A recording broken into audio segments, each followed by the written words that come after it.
Your bedroom feels wrong and you keep blaming the furniture, but it's almost never the furniture's fault. It's where we put it and how we style it. So in today's video, I'm going to give you the 12-step system I use as an architect to arrange bedroom furniture, lighting and decor so your room looks good, feels comfortable and doesn't need a parkour sequence to reach the bed.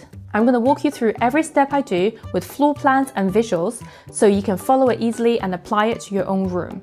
There's no need to renovate, no need to buy new furniture. This will work whether you're renting on a budget or don't want to make too much effort.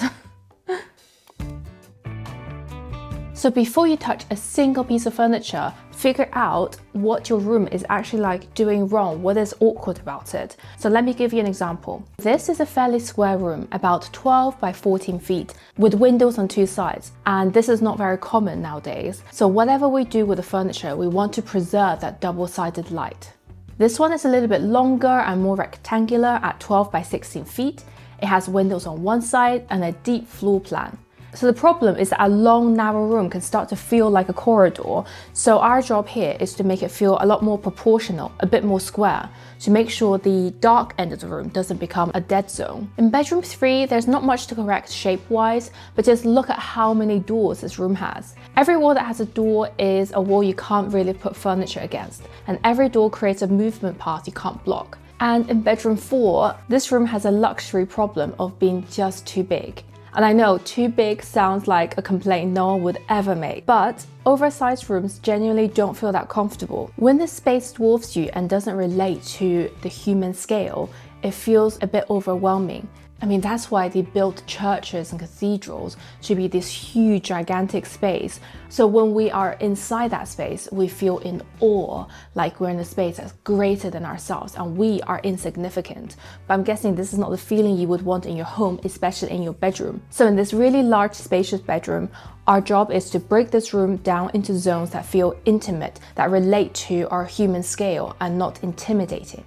Throughout the video, I'm going to keep coming back to these examples so you can see how the principles and the steps apply to real spaces. And at the end, I'm going to show you what happens when we go through these steps on a really, really tricky layout. So you can see how it all comes together, even when we are like very spatially challenged. So after we've analyzed the quirks and shape of the room, the second step, and this surprises people, is deciding on where wardrobes are supposed to go. Wardrobes are the biggest, most inflexible piece of furniture in your bedroom, and getting them right would solve multiple problems at once. First, you can use wardrobes to fix the shape of the room. Well, if you place the wardrobe along the short wall away from the window, you've eaten into the depth of the room, making it feel a lot more square. You've kept the wardrobe away from your natural light.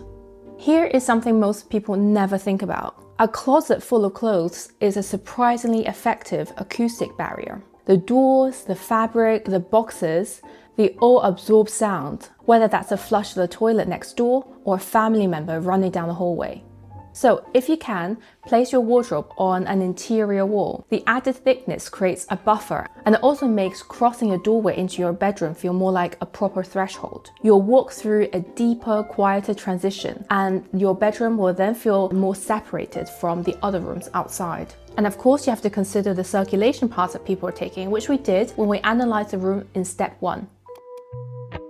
So there's a lot of advice out there about where it's good to put your bed and where not, and most of it just boils down to one principle. When you're lying in bed, you should feel protected from your head. And if we were to translate this into a set of clear guidelines, this is what I would recommend. Your head needs something solid behind it, you want a clear view of the room, and you don't want to feel really exposed to the door. Don't put the headboard against the window. You will feel way too exposed because maybe someone is watching over you through the window and you don't even know. Or you do know, and that's actually so much worse for your sleep. Don't have your feet pointing directly at the door. If you must have the bed kind of facing the door, at least try to offset it a little bit. There's a reason this feels uncomfortable, because it puts you, while you're lying in bed, in the most vulnerable position relative to anyone entering. Number 3, don't put your head right next to the doorway either. Someone opening the door in the middle of the night is now just inches from your face. It's not super relaxing. Imagine that you're going to a really beautiful, luxurious hotel room. You would never expect to find the bed in the corner, right? So don't do this to yourself at home either. Both people sharing the bed should be able to get in and out from their own side without climbing over one another. I know that not every room will allow all of this, and that's absolutely fine. The point is to know which of these matters most to you. So when you have to compromise, you're compromising on the thing that you care about least. When it comes to bedside tables, do it on both sides. I think these are not really optional because you will need somewhere to put your phone, your water, your glasses, and to have a light source. Wall-mounted shelves count, a tiny stool counts, a pile of books count. You just need something, not only as a horizontal surface to place your items, but also just for visual balance of the bed. You have a bed, you have a wardrobe, you also have an alarming number of socks that you don't want to hang up. So where do they go? Because this is not how I want to spend my life. The answer is a chest of drawers. If you have the space, a dresser is definitely worth it. It gives you a second horizontal surface. If you don't have room for a dedicated makeup table, the top of a dresser with a mirror above it is a perfectly good substitute. So for placement, try to put it against a solid wall if you can, and then it becomes a natural spot for a small decorative moment. If this is not available and it has to go in front of a window, make sure it kind of sits below the sill so it doesn't eat into your daylight. A lot of people want or need a desk in their bedroom, either for makeup or as a work from home station. It can work, but you have to be thoughtful about it because a desk introduces a completely different energy into a room that's supposed to help you switch off. If you work from that desk regularly, you'll start associating that corner of the room with emails, deadlines, and low-level stress. The most important idea I can share with you about having a desk in the bedroom is to keep it away from direct view of the bed if you can. If hiding the desk from your bedroom view isn't possible, then find a way to conceal the mess. A desk with a lid, a cabinet that folds out, or a screen or a curtain. Anything that can let you visually close the workspace off at the end of the day. How much you use the desk should also determine where it goes. If it's only occasionally, then try to tuck it into a corner out of the way. If you work from it daily, place it near the window so you get a view and daylight.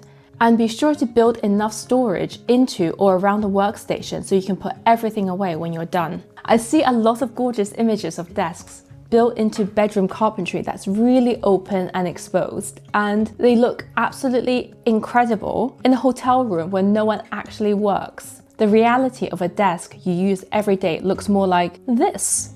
This image is more aspirational, and this is more like the reality. So plan for the fact that you're going to have messy stuff and then give yourself a way to hide it at the end of the day so you don't see it from bed. For example, in bedroom 1, if I were to use the desk occasionally, I would position it here so it faces the wall and is part of the wardrobe. With a door I can close so it blends seamlessly into the cabinetry. But if I were to use it on a daily basis, I would probably then put it in front of the window so I can get a view, and I wouldn't mess around with one of these flimsy minimalist desks with no storage that looks super officey. I would definitely get a beautiful desk with a lot of storage so I can hide my work away and also enjoy looking at the desk from my bed at the end of the day because it's just like a beautiful piece of furniture. And this is the same in bedroom 2. A desk that's facing a window if I use it more frequently versus a desk that's tucked into the darkest parts of the room if I only use it infrequently, so it doesn't draw any attention to itself. Not every bedroom needs an accent chair or a bed bench, but it is genuinely a great addition because it gives you a place to sit while you get dressed, a place for your cat to watch you while you get ready, and honestly, a place to dump that pile of clothes that aren't dirty enough for the laundry, but also are not quite clean enough to hang back in the wardrobe. We all have that pile. The question is just, where it lives. Mine lives here, here, here, and here. If you know, and be honest with yourself here, that the chair will inevitably become a mountain of clothes, put a small basket nearby or underneath to collect a pile instead, and it will look a bit more managed. I know some people like wall hooks or coat stands for this purpose, and I tolerate a hook discreetly placed behind the door or in the corner. But if you were to put a coat stand in the middle of the wall, draped with jackets and scarves and that one hoodie you've worn 3 days in a row, it's a mess amplifier. If we put the same pile of stuff at different heights on a wall, do you see how much difference it makes? When you have items that are messy higher up, it looks so much more obvious versus having it lower down. The next step is to install a full-length mirror somewhere in the room, unless your wardrobe is a separate walk-in closet, in which case you can just obviously put the mirror in that space. When you're installing a full-length mirror, clearance is so important because you need enough space to step back and actually see your full outfit. So give yourself like a meter of stepping back room. And regarding the placement of it, here's a couple of places to avoid. Anywhere where you can see it from lying in bed, because the mirror reflecting movement in the dark room at night is unsettling. In bedroom 1, I would put a full-length mirror behind the door because you can get changed near the wardrobe, you can sit on a bench to put on shoes, stand up, walk around, check yourself out, all in one little circuit, and it just creates this natural getting ready zone in your space. And in bedroom 3, when you have the walk-in closet, I would just put mirrors on all the wardrobe doors, so you get to see yourself from multiple angles. And in a small windowless space, mirrors create the perception of more space, so win-win-win. Curtains are not just for softening the room and blacking out light. It also affects how beautiful the light looks once it arrives in your room. For example, which of these bedrooms feels more relaxing to you? Direct sunlight, like the ones coming through this bedroom, is wonderful, but it does create hard shadows, glare, and strong contrast between dark and bright. So to correct this and make it more relaxing, we can filter the light. It's the same principle as using a lampshade for your light. A bare light bulb is quite harsh to look at, but if you put a fabric around it, then suddenly it's way more cozy. Your window is just a very large light source. If you're easily disturbed by street lights or early sunshine, add blackout curtains behind the shears. Layer them so you have options: diffuse light during the day and total darkness at night. And for bedroom window treatments, the material matters much more than you think. Fabric curtains, linen drapes, Roman shades, woven bamboo blinds, they look and feel much more relaxing to be around. What you want to avoid in your bedroom are window treatments made from hard metal or plastic, Venetian blinds, vertical slats. They look really sharp, but they make an awfully rattling sound when you touch them, and they collect dust like it's crazy. If you're wondering what software I use for these floor plans in this video, I have been using Rayon Design, who's also today's sponsor. This software has literally changed my life, not only because they sponsor me, but also because they save me so much time during my workflow. Rayon Design is a CAD platform that's built for interior designers and architects. But honestly, if you're a developer, a real estate agent, or just someone who's interested in playing around with layouts, it's still super useful because it's so simple to use and absolutely frictionless to start. There's no need to download it, it's fully web-based, you just open it and start designing. If you're professional, I know that you're bouncing between multiple programs for drawing, rendering, presentations, and Rayon Design condenses all of that into one platform. You can import your existing files or start from scratch, create accurate technical drawings from schematic to detailed to millwork, and transform them into client-ready presentations without ever leaving the platform. No need to export, import, reformat over and over and over again. They have a library of over 10,000 CAD blocks with top, front, side views, including parametric blocks ready to be adjusted right into your layout. Or you can even generate custom ones using their AI panel from images or text prompts. Explore different materials, finishes, do transformations that would normally take forever, and you can apply custom properties to elements in your drawings and automatically generate linked tables for specs, quantities, cost summaries. So you don't have to manually update procurement lists because it updates automatically. And because it's cloud-based, your whole team can collaborate in real time from the same source. If you want to try it out for free, I've put the link in the description below. Here's what I think most people get wrong about rugs. They think of them just as a decoration tool, something you add at the end if the room looks a bit bare. Rugs are also really good for acoustics, but they actually can be used as a layout tool. A rug can make a small room feel bigger and make a big room feel cozier. If you have a small bedroom, the large rug can tie all of your separate pieces of furniture together into one coherent zone, which makes the space feel less bitty and more expansive. And if you have a really big bedroom, rugs actually do the opposite. They break the room into smaller zones. And if you have cold tile floors, obviously putting a rug on top of that will make it feel so much cozier and warmer. And if you have a carpeted room, a rug can still add texture and personality to what would otherwise be a flat, featureless surface. because I think most carpets are quite plain and do not have a lot of like interesting texture on them. Regarding the placement of rugs in bedrooms, you could put small rugs on each side of the bed so your feet is always landing on something soft when you get up. But my preference would be to go for one large rug that sits under the bed and extends out on all sides. Now we've done the floor, let's talk about what goes on your walls, starting with the most obvious spot, above your bed. I've seen many styles of decor above a bed, and if I had to choose out of all these options, I do have a clear favorite. And I hope that by the end of this section, I'll have you convinced too, and you'll be picking the same one. So the bed is the biggest piece of furniture in a room. So whatever you put above it becomes the focal point of the entire space.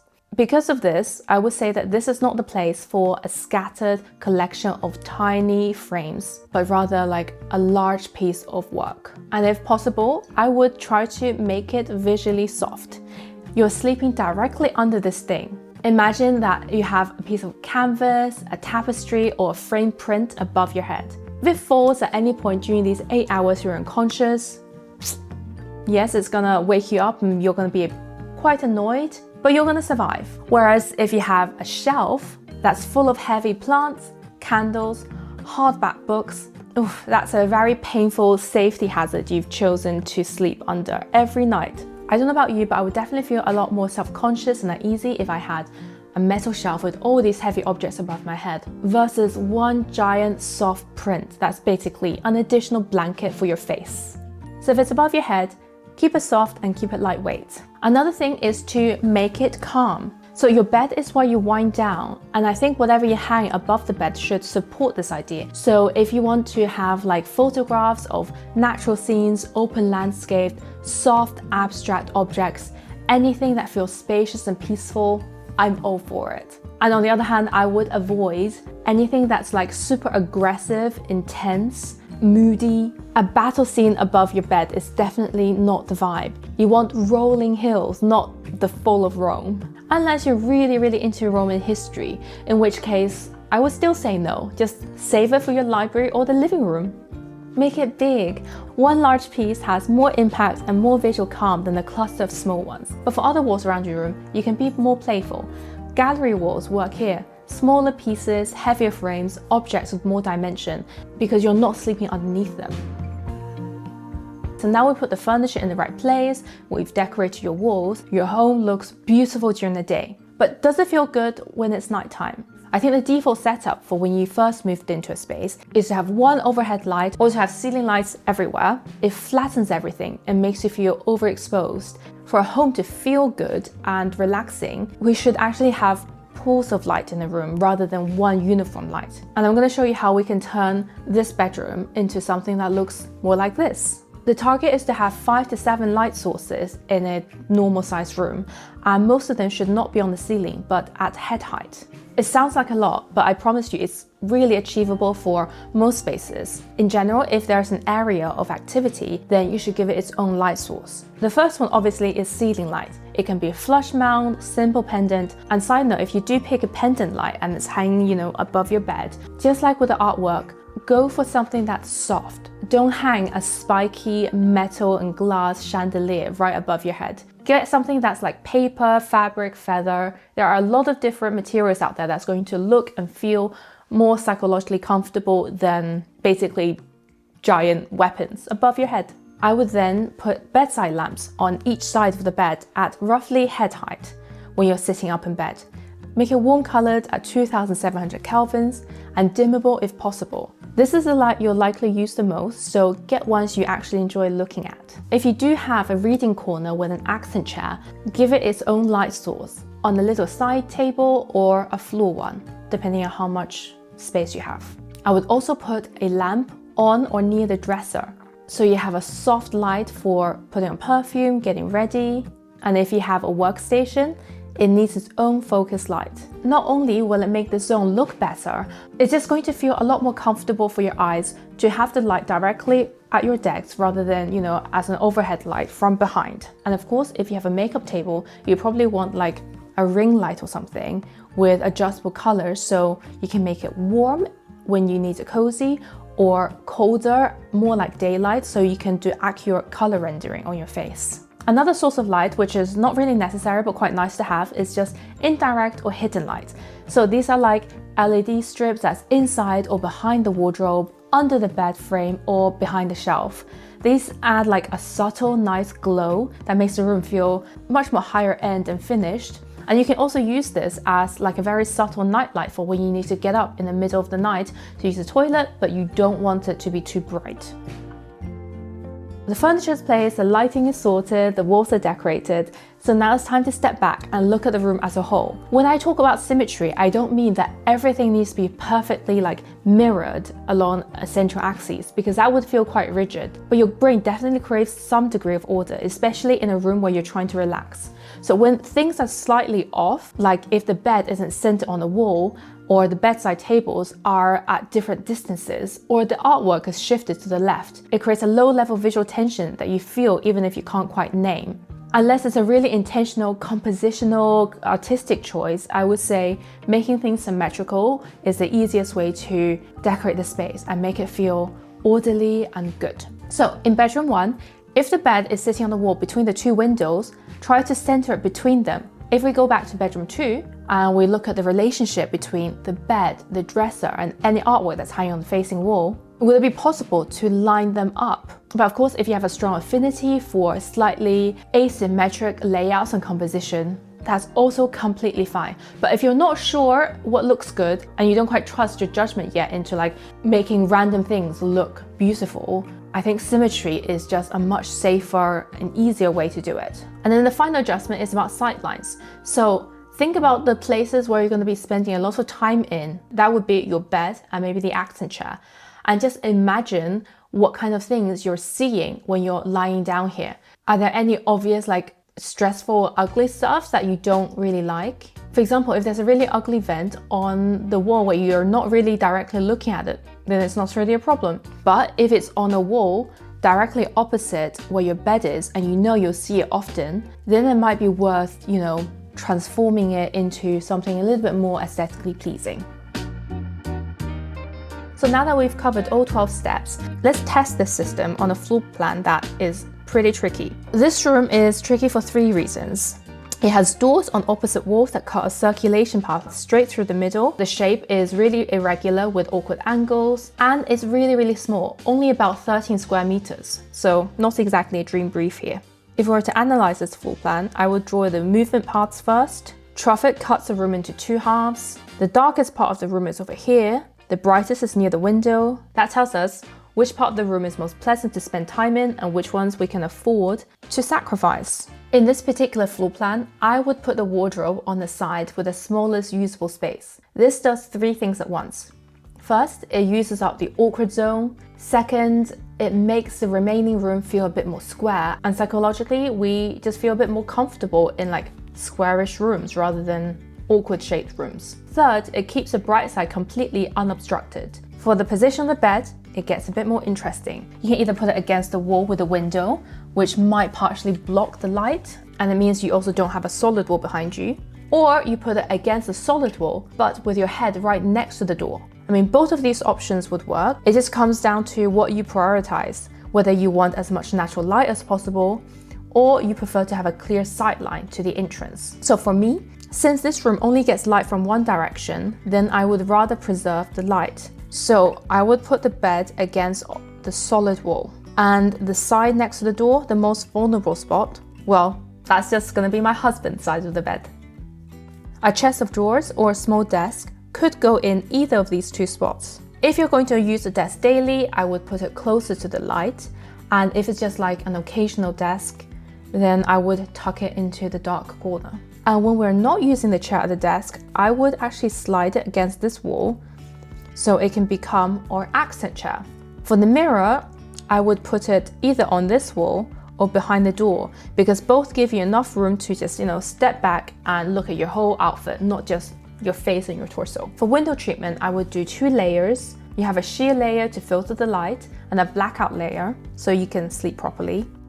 And I would actually also hide this entire wall behind full-length drapes. In a small room with a lot going on, floor-to-ceiling fabric actually conceals the mess, softens the hard edges, and makes the room feel much cleaner, calmer, and bigger than it is. In a room that's this small, I think one large rug under the bed extending out on both sides would be enough. Of course, then I would put one large piece of wall decor above the bed for the focal point, and smaller frames above the dresser or chair for some sort of personality and visual interest. I think we could put 5 sources of lighting in this room. A soft, large pendant roughly centered above the bed, 2 lamps on either side of the bed for winding down, a wall light with a swivel arm above the desk because it would save precious surface space, and a small lamp on the dresser. So let's now check for sightlines and symmetry. When you lie in bed, do you see the mirror? Do you see anything that's ugly and annoying in your way? And for symmetry, is the pendant centered over the bed? Is it centered on the wall between the 2 windows? Is the artwork aligned with the pendant above? These are really tiny adjustments, but I think that's the difference between a room that looks considered and a room that looks a bit random. That's the 12 steps for putting rectangles inside an even bigger rectangle. If after all of this, your bedroom still doesn't feel right, it might not be the layout. You might be making one of these mistakes. And if you want to take things further, this video shows you how to make your bedroom feel really, really cozy.